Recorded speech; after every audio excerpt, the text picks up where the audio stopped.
Hey, Evian. Happy birthday. Today's a special day for you. I'm so excited. It is. Thank you so much. Yeah. It has been, it's been a big day. Not only is it your birthday, but you've been launching your new book. I'm so honored, so honored to have you here. And I'll kick us off just by saying I was thinking about how long we've known each other, and it's been about 3 years. Feels like a lifetime. And it's been life-changing for me. Great insight and really deep. It has increased and the depth of my work and understanding of the brain. So thank you for that. It's been a great pleasure. It's been one of the most funnest programs I've ever done. And I was so grateful that you reached out to me to do the program with WhatBox. So, your reputation had preceded you. Some of my friends had gone to your seminars where you've spoken to 300 executives about innovation in the brain. And they said, she may contact you. And when you did, I went, wow, this is going to be fun. And it was fantastic. It's just been an amazing journey to do this course with you on the brain and in innovation possibility thinking. It's been kind of, it's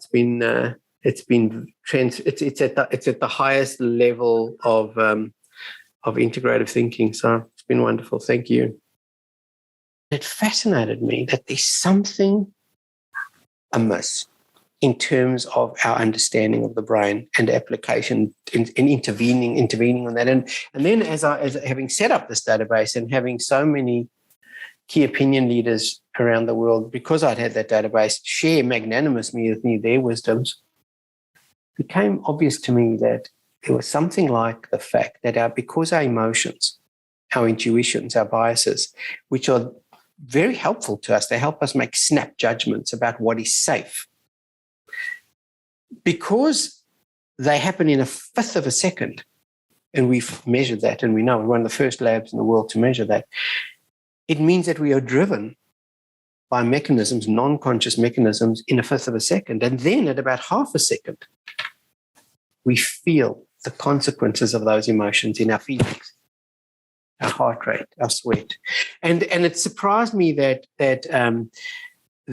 gap between understanding our emotions and our rational thinking has not been well reconciled, and that potentially is one of the big problems with being able to be so easily hijacked in so many ways with respect to fear. So that was part of I felt, at 70, I'm going to just start to say it a little more simply. This is a simple book.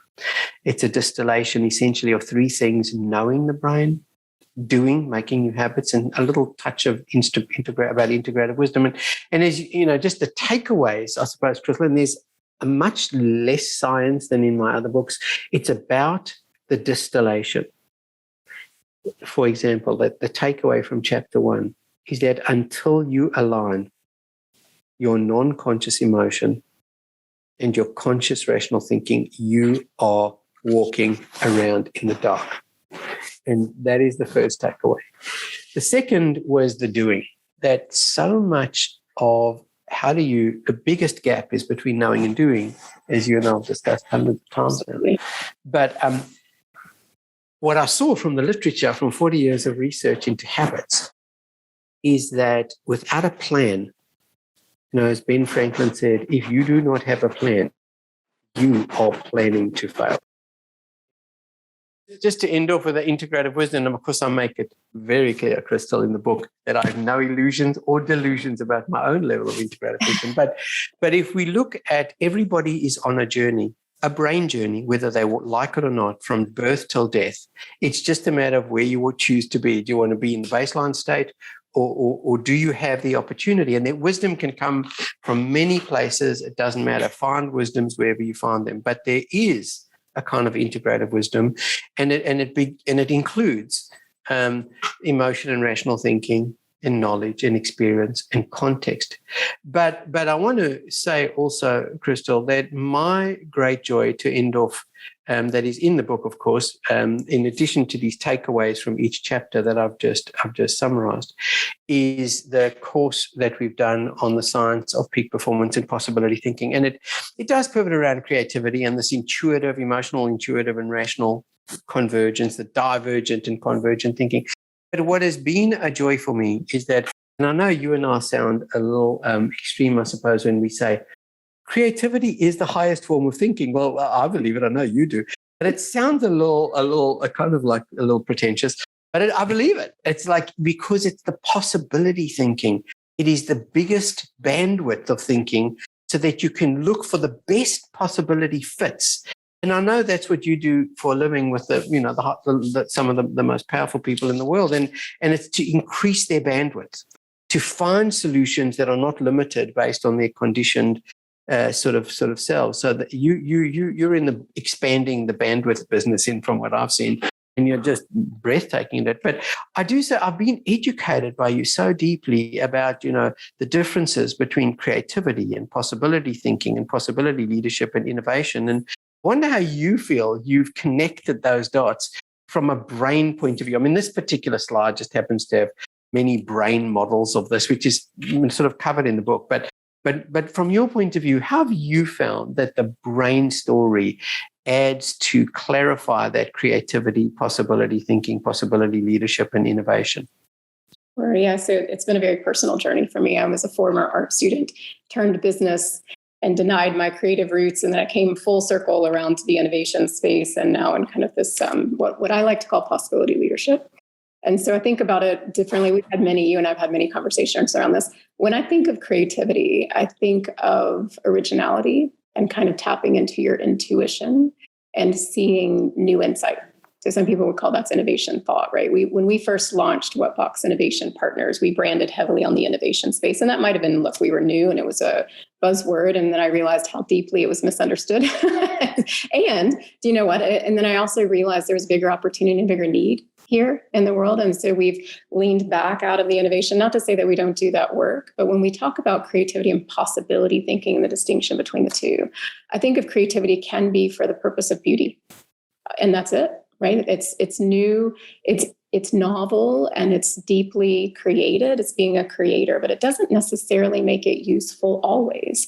When I think of possibility thinking, I take it up a level of what we do as we've explored this deeply, right? When we talked about the brain-based. So your creativity is for your originality and novelty. It could be just for beauty. When you bring in possibility thinking, it is the interplay between your intuition and your rational. You are taking new insight and you're putting that into action and context to find possibilities.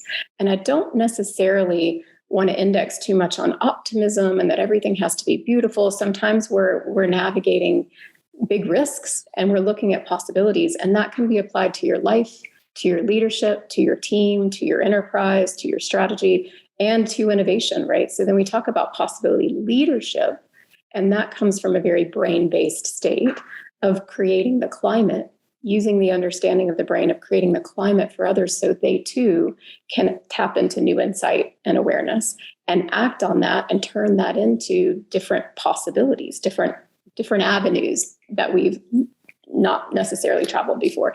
And that's, I think, where we get stuck when we were talking about the mental health, and people kind of come at this from a locked state, and all we can either do is find incremental things to do, or we can see all the ways that something might go wrong, and we stew on the risk. What we don't do enough is generate divergent thinking and then possibilities to act on that, and then iterate that in a world. So then apply that to, so I think creativity, and then I think possibility thinking leading to possibility leadership, which is then applying that to your climate and helping others see that same possibility or other possibilities, leveraging neurodiversity, leveraging collaboration, leveraging all the things that we need to do in the world, but we don't have the skills always to do it, or we let all the stuff get in the way. And then that leads to innovation culture. And the innovation piece, the nuance there for me that I always get kind of sticky on, is for me, innovation is creating new value for stakeholders and for customers, right? Customers and stakeholders, whoever they are, but it's creating new value in the world that is beyond yourself, whereas possibility thinking could just be possibilities for your life. And I think of innovation as a little bit broader in terms of the business context around that. And that can be incremental, it can be breakthrough, it can be revolutionary, it can be scale it however you want to think about it. But you can't get there without possibility thinking. and you can't get there without an understanding of the brain. And I see too much people will say innovate more, do more with less, get creative, think about new solutions that we've not, and yet we're not acknowledging and connecting the dot with the mental state of the world, where we're meeting people, what capacities they have, and even the ability to collaborate effectively. in a diverse setting. So it's great to have diversity if you know how to leverage it. And so we do a lot of brain-based, as you know, whole brain thinking and collaboration, what that looks like, and offer, even in the course that we've done, Evian offer, we call it from problem to possible. So understanding the brain, understanding bias, how do you then apply that in the moment, in the long run? And then what does that look like in a collaboration setting? What does it look like in a problem-solving setting? And then taking it a step further, and we apply from knowing to doing, which thank you came from your recipe, from back to the book of knowing to doing. How do you take all of that and bring it into your life? No, I don't think you're right. I know you're right. So I know that there is a book percolating, because I know it. That is going to be whatever it's going to be called. I'm pretty sure it's going to be something like the brain and possibility thinking. And I look forward to interviewing you, not on your 70th birthday, but within a couple of months on that one, because it's absolutely timely. Yeah. I hope so. And it wouldn't, to be honest, none of that clarity would have come without our collaboration and bringing it back to the brain state and really understanding what that means. So thank you for that.